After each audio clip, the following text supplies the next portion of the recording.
Okay, hello friends. I'm here with Bo Tipton, Fire Bear, and he's going to talk a little bit about his spiritual path, walking the red road with the Native Americans. So, hello, Bo. Hello, how you doing? Pretty good. Maybe you could start by telling us your name in Choctaw. Nita Luwak. Okay. Nita Luwak. Nita means bear and Luwak means fire. Okay, good. So let's start with just telling us about how you started to walk the red road. What led you to this path? What the process was? Well, I don't think anybody that walks any spiritual path just stumbles upon it. There it is. You know, it falls out of the sky, hits them on the head. I think their whole life they are moving towards it from a very young person. People that still haven't found their spiritual path, I think they're still in the process of doing that. I was very, very young. My first real vivid memory of it is 12 years old. I grew up in a Southern Baptist church, going to church all the time. I was actually at a, called it the Royal Ambassadors. It was for young men every summer. We had a summer camp. We'd go for a weekend. I was up there at a summer camp and knew that's the first time that I knew that there was something in my life that I needed to do spiritually. No doubt. 12 years old. Didn't know what it was. At that time I thought it was, there within the Southern Baptist Church. Grown up my whole life hearing, especially from my mother, that, we had Native American heritage of our family and hearing, a little bit about that. And so within a couple of years after that, I had the opportunity to get around Native American teachings from a family member, my dad's cousin. And so I started doing that and did that probably for over the next 30 years. Once a month, when I could find time, going and sitting down and speaking with him and he was a ceremonial leader. He was, what we would call a medicine person. And the more that I learned from him, the more interested I became. Because one of the things that happens, it doesn't matter what spiritual path you're on, but there is a point when somebody speaks something to you and it speaks to you in here. You go, oh yeah. And so that's what we're always looking for. It's what speaks to us here, not what makes sense here. And at that time, coming out of the Christian background in the Southern Baptist Church, it made sense here. Speaking to him, it made sense here. And so when you find that makes sense here, you get drawn to it. That's what happened to me. I got drawn to it. I got hungry to know more. And every time I learned something, I would find out there was a whole lot more that I needed to learn. And I'm still doing that, still on that journey. 65 years old now, and still learning every day, and never lost that hunger to do that. What was the situation when you would go to study with this person? What was how formal was it? What was the situation?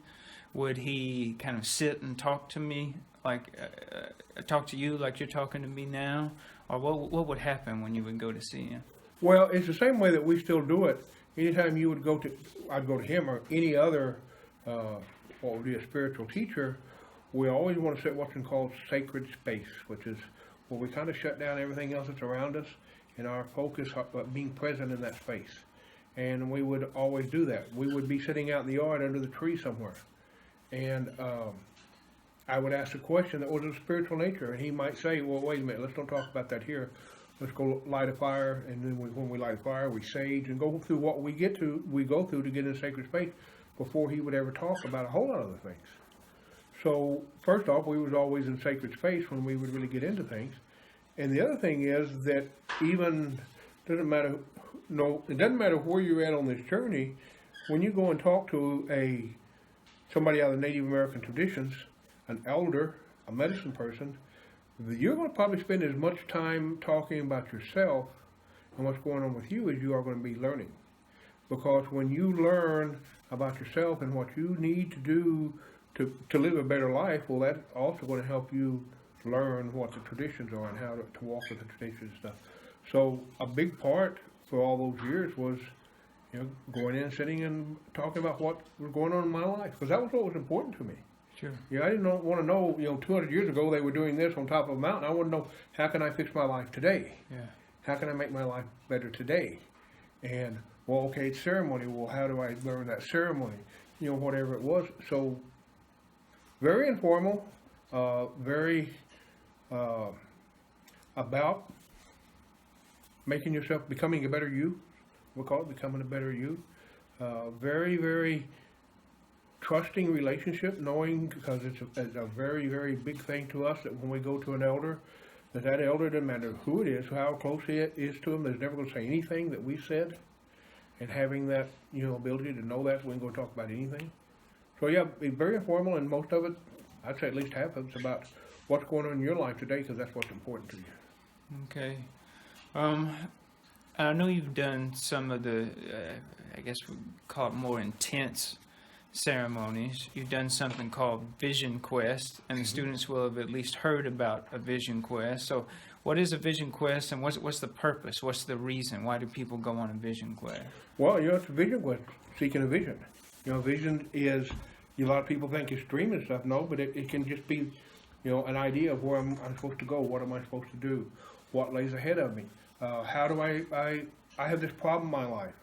I know people that go on Vision Quest because they are alcoholics. They want to quit being an alcoholic. Well, it's not going up there to get a magic wand wave over there to heal them. It's to have a vision of what they can do to make that change away from that. So it's a time of going in and being still. In the society that we live in today, most people have a problem with being still. I mean, you sit there, tell somebody to sit there for 20 minutes and not move, not do anything. And after about 10 minutes, they really start having a struggle with it, because society doesn't teach you to be still. A Vision Quest makes you be still. You go up there, most people go up for 4 days. The first day you think about umpteen, jillion, 15,000 things. And by the second day you can't think about it because you already thought about them. You have to be present. So it forces you, on Vision Quest, it forces you to be present, to be there, and to seek answers. We do that in short bites, like many people meditate. Well, they're trying to be still and seek answers. Well, this thing you have to do it 4 days. And also on most traditional Vision Quests, you don't drink or you don't eat. Well, one of the reasons is that if you drink something or eat something, you're focused on your physical body, and that takes energy to digest that food. Well, if your body is not having to put all that energy to digest that food, it gives you more energy to do what you need to do. Frees up energy for you. And so not only are you being still, but now you have more energy to focus on what you need to look at. And to seek your vision, to see what it is. And a vision is not something that just we make up in our head. It's actually something that's given to us. That we know it's not. There's a difference between believing and knowing. Believing is because somebody told you and you believe that. When you know it, you've walked with it, you've seen it, and it moves into knowing that nothing can shake you from it. And we know that the spirit world exists, and it comes and it gives us answers. They're there to help us, and they will do that. And no Vision Quest, the vision doesn't come from us; it comes from through the veil from the other side. Okay. And how about Sundance? Why is the intention to do Sundance similar to Vision Quest, or is it different? No, completely different. Vision Quest is all about you. Sundance is all about the people, your community, your circle. That's what it's about. People who Sundance are Sundancing for their, it doesn't matter what their family group, if they have a formal circle, a community of people, but they're dancing for their people. And you're dancing so that people will have a good year. You're also dancing so that, like in the piercing, when you pull yourself loose, if you do that strongly, well, the people in your circle that you've been dancing for are going to be able to break away from things that they have been struggling with fairly easily. And so believe that you're setting the tone for the next year for that people, and it's all about the people. When you're Sundancing for the first 3.5 days, the Sundance leaders keep coming in and remind you, pray for the people, pray for the people, pray for the people. And then on the halfway through the last day, they'll come in, okay, now it's time to pray for you. But the rest of the time they're telling you, pray for the people, pray for the people, pray for the people. So Sundance is about the people. Vision Quest is about you. Okay. One thing, the few people I've met that are really on the Red Road, Medicine Road, they seem to travel a lot, and you've traveled a lot. You told me you've gone to a ceremony in all the 50 states, and you've led a ceremony in all 50 states. Why was that? Why is travel and meeting people from different traditions and moving around like that? Why is it important? What do you learn when you do that?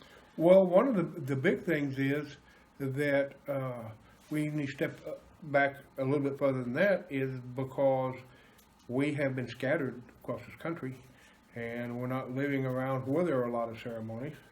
So many times, if you want to attend a ceremony, you're going to drive, especially out west where I grew up, you're going to drive 300-400 miles to go to a ceremony, the 2 states over, and you don't think anything of it, because that's where the ceremony is. And if you don't, it may be another 2 or 3 months before there's a similar ceremony someplace else, and they're not always where you're at. So there's a whole lot of traveling to go to ceremonies, especially out west. Don't you think anything about it? You drive 6, 7, 8 hours just because that's where the ceremony is, and you were invited to it, and you want to take part in it. So that's one part of it. The other part of it is that every time you go to a ceremony, it doesn't matter whether you're leading the ceremony or you're in the ceremony, you're going to get something. And you know that. And when you get to that point of knowing that every time I go to ceremony, I'm going to get stronger, I'm going to get better, and somebody says, there's a ceremony in Timbuktu, Alaska, and you have a way to get to Timbuktu, Alaska, you say, see y'all, I'm gone. Because there's something there for me, and I'm going to get better. And the other thing is I'm going to extend the people I know. I'm going to learn more, meet more people, learn from them. Because every time we go in ceremony and get around a different group of people, we learn something, if we're open for it. So I'm going to get to learn something. I'm going to get help spiritually. I'm going to come out stronger, and I'm going to eat some great food. Why wouldn't you do it? Okay. What would you say? Because this will be for a world religions class. Different ages, but mostly college age students, 19, 20, 21. Is there any traditional teachings that seem to be really important at that age, 19, 20, 21, that elders would typically pass on around that time? My suggestion to anybody in their 19 and 20s, that means their teens and their 20s, is to ask the question why.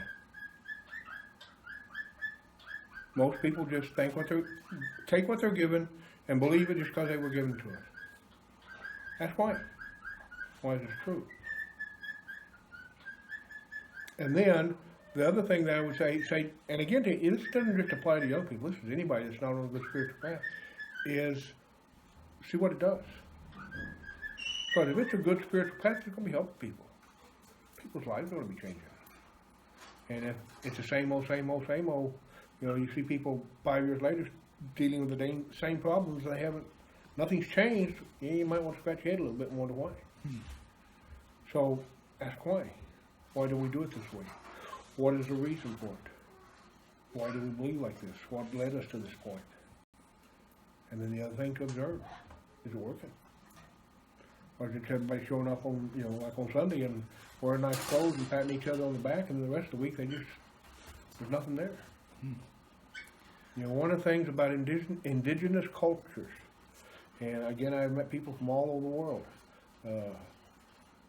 Indigenous cultures believe that you should be walking in your spiritual life in a prayer 24/7. Continue prayer. Not go to some place and you're done for the week. Walk it. 24/7. If you could say, because there's a lot of people are thinking about their careers. They're thinking about who they're going to marry. They're thinking about a lot of things at this age. Why the spiritual path? Why should someone even bother with the spiritual path? What's the point of it? Well, here's the reason somebody should bother the spiritual path. And again, it doesn't have to be our spiritual path. It is one that speaks to them, that touches them here, so that they know, this is right for me. Is if they're looking for a job, walking the spiritual path is going to help you find a job that you love. a job that you enjoy. You know, not that it's not going to happen the other way, but there's a real good chance you're going to end up working somewhere that, you know, worked there 20 years and then decide that wasn't for you, and off you are trying to do something else. I've seen it all happen over and over. If we have the spirits helping us make choices, make decisions, find things, we're going to find the job that's right for us. Because everybody, whether they're on you know, the red road or not, is carrying a medicine. They have a medicine, something they're good at, something they brought to help people with. And if you find the right job, you're going to be able to use your medicine to do that. If you don't find the right job, you're going to have that stifled. So when you say your medicine, you're talking about something that every individual has to give to others, something to give. They contribute to the world in some kind of way, and it's a contribution that probably only they can make, or only they can make it in that exact way. Mm-hmm. And you say finding that is part of this spiritual path. That is the big part of the spiritual path. Finding out what your medicine is and walking with it. You know, when we say the word medicine, most people think of a pill you take. Well, in our society, medicine is anything that helps you. You know, water, if you're real thirsty and you drink water and it makes you feel better, it's medicine. You know, and what we carry that helps other people, if it's anything that helps us, and somebody has the gift of song, the gift of writing, you know, an artist, whatever it is, that when we see, hear, feel what they're doing, it makes us feel better. Medicine makes you feel better. Well, that's medicine. And everybody has that inside of them. Something special that only nobody else has ever carried, and nobody else will ever carry it, that only they carry. All right. Firebear, thank you. Is there any closing words you would like to give to the students here? Well, I think probably the big thing is for everybody is you start to open up. We call it wakening up to the fact that there is a spirit world. Because most people won't argue with you that there's a God, that there's angels, that there's guardian angels, even though they don't think they mess with them. But, you know, they won't really argue with you that they exist. You know, the majority of people, well, if that had to come from somewhere. And if you start waking up to that, you know, my biggest piece of advice is find a spiritual path that speaks to you. Not, doesn't have to be ours, doesn't have to be anybody's. Find one that speaks to you, and then invest yourself in it 100% and walk it. If you do that, you have a very happy life. All right. Okay. Thank you. Thank you.